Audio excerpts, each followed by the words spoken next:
कक्षा 12वीं की स्टूडेंट फाइनली आपके यहाँ पर राजनीति शास्त्र पेपर लेके आ चुके हैं। आप लोग बहुत से कमेंट रहे थे कि राजनीति शास्त्र का रियल पेपर फाइनली आपके यहाँ पर रियल पेपर आ चुका और इस पेपर आपको रट लेना। आप यहाँ पर इस पेपर अच्छे से याद कर लेते हैं तो आपके 80 मार्क्स आने वाले राजनीति शास्त्र के पेपर में। साथ ही आप यहाँ पर देख लीजिए 23 बच्चा 23 पैसा राजनीति शास्त्र कक्षा 12वीं समय आपका 3 घंटे रहेगा, पूर्णांक आपका 80 नंबर कराने वाला। ठीक है, और इस पेपर को आपको अच्छे से याद करना, साथ ही आपको निर्देश आते सही प्रश्न हल करना अनिवार्य है। और दूसरा प्रश्न की मांग 1 से 5 तक बस प्रश्न जिनकी 32 अंक निर्धारित हैं, तो आपके निर्देश आते हैं तो निर्देश भी आप यहाँ पढ़ सकते हैं।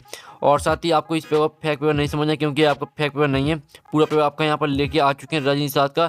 तो चलिए जो पेपर बोर्ड देख लेते हैं, तो आपको यहाँ पर जूम करके दिखाते हैं। तो आप यहाँ पर देख लीजिए आपके आते हैं सही पेपर चुनने के लिए 6 नंबर के आते हैं। तो पहला आता बॉल से विक्रांति हुई थी, तो आपका आता 1915 और बा आता 1950 और सा आता 1945 और दा आता 1917। तो बॉल से विक्रांति हुई थी, तो इसका आंसर आपका दा हो जाएगा 1917।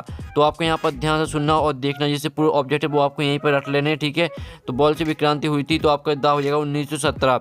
और दूसरा था किस देश ने खुले द्वार की नीति अपनाई, तो आता USA, बा था USSR, सा था फ्रांस और दा था चीन। तो यहाँ पर किस देश ने खुले द्वार की नीति अपनाई, तो इसका आंसर आपका दा हो जाएगा चीन।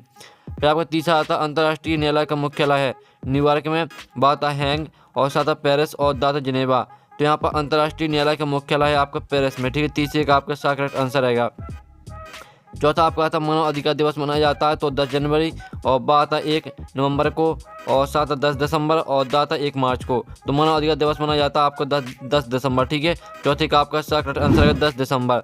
पाँचवा आता पृथ्वी सम्मेलन कहाँ हुआ था, आ आता बर्लिन और बा आता वेना और सा आता लंदन और दा आता रियो डी जेनेरो। तो यहाँ पृथ्वी सम्मेलन कहाँ हुआ था, तो इसका आंसर आपका दा हो जाएगा रियो डी जेनेरो। छठवां आता India is India, India is Indira का नारा दिया था, तो आपका आ आता के कामराज ने और बा आता मोनरा रजी देसाई ने और साथ आता DK बरुआ ने और दाता फखरुद्दीन अली ने। तो इंडिया इज इंदिरा का नारा दिया था, तो इसका आंसर आपका सा हो जाएगा DK बरुआ ने।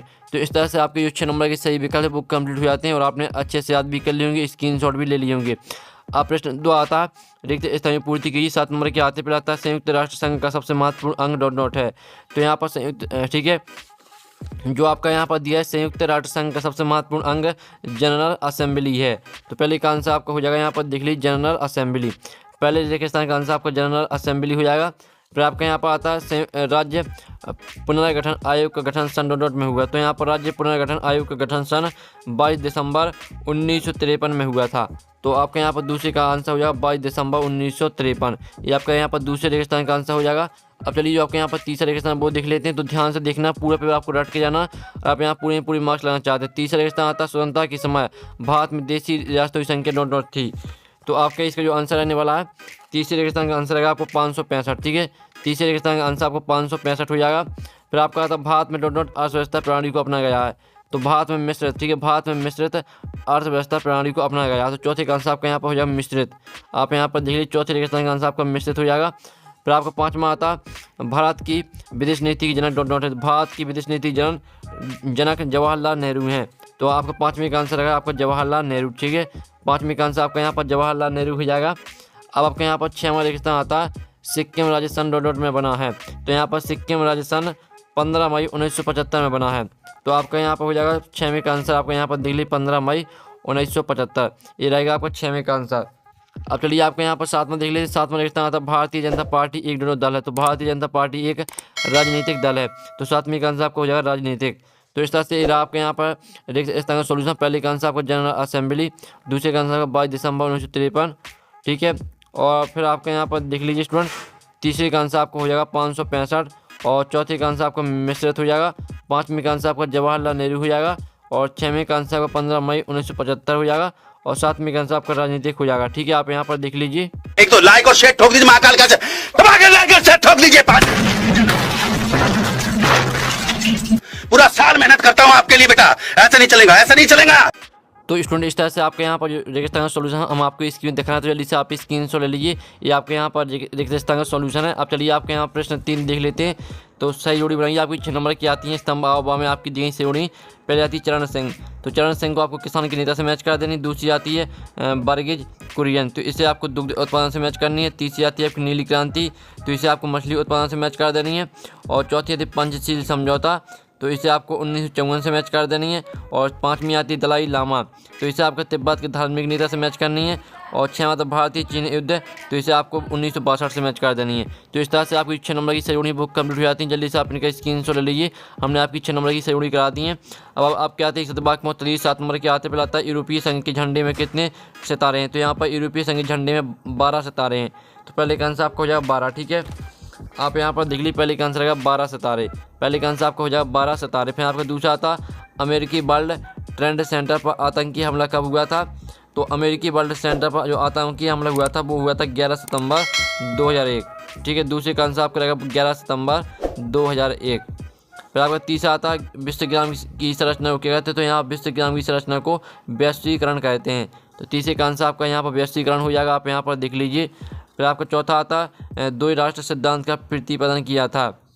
तो जो यहाँ पर दो राष्ट्र सिद्धांत का प्रतिपादन किया था वो किया था सर सैयद अहमद खान ने, ठीक है। आप यहाँ पर देख लीजिए, चौथे का आंसर आपका रहेगा सर सैयद अहमद खान, ये आपका यहाँ पर चौथे का आंसर रहेगा। अब आपका यहाँ 5वां आता है प्रथम पंचवर्षीय योजना किस सन में लागू हुई। तो 5वें का आंसर आपका यहाँ पर रहेगा 1951, ठीक है। 5वें का आंसर आपका 1951 हो जाएगा। और 6वां आता श्वेत क्रांति के संबंध किस उत्पादन से। तो यहाँ पर श्वेत क्रांति के संबंध है आपका दुग्ध उत्पादन से। तो आप यहाँ पर देखिए 6वें का आंसर आपका हो जाएगा दुग्ध उत्पादन। अब चलिए आपके यहाँ पर 7वां आता है तो गरीबी हटाओ का नारा दिया था। तो यहाँ पर गरीबी हटाओ का जो नारा दिया था वो दिया था इंदिरा गांधी ने। तो आपका 7वीं का आंसर हो जाएगा इंदिरा गांधी। तो इस तरह से आपके एक शतवाक में उत्तर कंप्लीट हो जाते हैं। पहले का आंसर आपका 12 सितारे, दूसरे का आंसर आपका 11 सितंबर 2001, तीसरे का आंसर आपका वैश्वीकरण, चौथे का आंसर आपका सर सैयद अहमद खान और 5वें का आंसर आपको 1951। तो आप इतने जो है आप हमें स्क्रीन में दिखा रहे हैं, पहले तो आप इतने स्क्रीनशॉट ले लीजिए और फिर आप इतने स्क्रीनशॉट ले लीजिए। तो इस तरह से आपके एक शतवाक में उत्तर सोल्यूशन जो कंप्लीट हो जाता है। अब चलिए आपके आते हैं 70 चयन करके लिखिए। 6 नंबर के आते पर आता बर्लिन की दीवार का गिरना शीत युद्ध का अंत था। तो पहला आपका असत्य हो जाएगा, ठीक है। और भारत ने क्योटो प्रोटोकॉल 1997 पर हस्ताक्षर किए। तो दूसरा आपका यहाँ पर रहेगा सत्य। और वैश्वीकरण से रोजगार के अवसर कम हो जाते हैं। तो तीसरा आपका यहाँ पर रहेगा सत्य। और चौथा आता पंचशील समझौता भारत और चीन के मध्य हुआ। तो चौथा आपका रहेगा यहाँ पर सत्य। और मंडल आयोग का संबंध महिलाओं से है। तो 5वां आपका असत्य रहेगा। 6वां आता आंध्र प्रदेश की भाषा तेलुगु है। तो ये आपका सत्य हो जाएगा। तो आप यहाँ पर देख लीजिए, आपके यहाँ पर इस तरह से यहाँ पर जाते सत्य सत्य। पहला आपका असत्य रहेगा और दूसरा आपका सत्य रहेगा, तीसरा भी सत्य रहेगा, चौथा आपका सत्य रहेगा, 5वां असत्य रहेगा, 6वां सत्य रहेगा। तो आप यहाँ पर देख लीजिए, आपके यहाँ पर सत्य सत्य का सॉल्यूशन है। तो जल्दी से आप यहाँ पर स्क्रीनशॉट ले लीजिए। तो इस तरह से आपके हमने पूरी अपडेट करा दी है। आप प्रश्न 6 आता शॉक थेरेपी का अर्थ लिखिए। तो आता सोवियत संघ के अंतिम राष्ट्रपति कौन थे। और इसका 7वां आता मानव अधिकार को कितने श्रेणियों में रखा गया। 2 नंबर के क्वेश्चन आपके हो रहे हैं। और 7वें का अथवा आता है सुरक्षा की पारंपरिक धारणा का अर्थ लिखिए। साथ ही जो इनके आंसर वो भी हम कराने वाले हैं। और आपको हम पहले फिर से बता देते हैं, आपको यहाँ पूरा अच्छे से याद कर लेना अगर आप यहाँ पर पूरी मार्क्स लेना चाहते हैं। 8वां प्राकृतिक संसाधन किसे कहते हैं। अथवा था ग्लोबल वार्मिंग किसे कहते हैं। फिर आपका 9वां था वैश्वीकरण किसे कहते हैं। अथवा था वैश्वीकरण के 2 कारण लिखिए। फिर 10वां था भारत में योजना आयोग की स्थापना कब हुई थी। इसका अथवा था प्रथम पंचवर्षीय योजना की 2 विशेषताएं लिखिए। फिर आपका 11वां था शिमला समझौता किसे कहते हैं। और इसका अथवा था भारत के किन्हीं 4 पड़ोसी देशों के नाम लिखिए। फिर आपका 12वां क्वेश्चन आता है। तो 12वां क्वेश्चन देख लीजिए। 13वां क्वेश्चन आता है नक्सलवादी आंदोलन किसे कहते हैं। अथवा देख लीजिए। फिर आपका 14वां क्वेश्चन आता है आनंदपुर साहिब प्रस्ताव क्या है। अथवा था भारत के किस क्षेत्र को 7 महीने कहा जाता है। 15वां आता गठबंधन की राजनीति किसे कहते हैं। अथवा था मंडल आयोग की कोई 2 सिफारिश लिखिए। 16वां क्वेश्चन आता है सोवियत संघ के विघटन के कोई 3 परिणाम लिखिए। अथवा था सोवियत संघ के विघटन के कारण लिखिए। और 7वां क्वेश्चन चीन की अर्थव्यवस्था के उत्थान की 3 कारण लिखिए। अब चलिए 7वें का अथवा देख लेते हैं। तो इसका अथवा था आसियान विजन 2020 के 3 उद्देश्य लिखिए। फिर आपका 18वां क्वेश्चन आता राष्ट्र निर्माण की कोई 3 चुनौतियाँ लिखिए। और इसका अथवा देख लीजिए। फिर आपको 19वां क्वेश्चन आता आपातकाल की कोई 3 परिणाम लिखिए। अथवा था आपातकाल की कोई 3 सबक लिखिए। फिर 20वां क्वेश्चन आता सार्क संगठन के उद्देश्य लिखिए। अथवा था दक्षिण एशिया की किन्हीं 4 विशेषताओं को लिखिए। फिर आपके यहाँ पर 21वां क्वेश्चन आता अंतर्राष्ट्रीय संगठन की कोई 4 कार्य लिखिए। अथवा था संयुक्त राष्ट्र संघ के कोई 4 कार्य लिखिए। तो जल्दी से आप यहाँ पर देख लीजिए, पूरा पे आपको यहाँ पर रट लेना अगर आप यहाँ पर पूरी मार्क्स लेना चाहते हैं।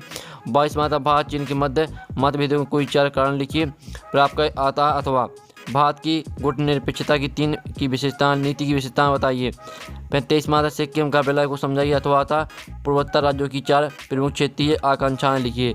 तो इस तरह से कक्षा 12वीं का जो राजनीति का पेपर बुक कंप्लीट हो जाता है। और साथ ही आपने जो आपके पेपर कराया आपने इसका स्क्रीनशॉट ले लिया होगा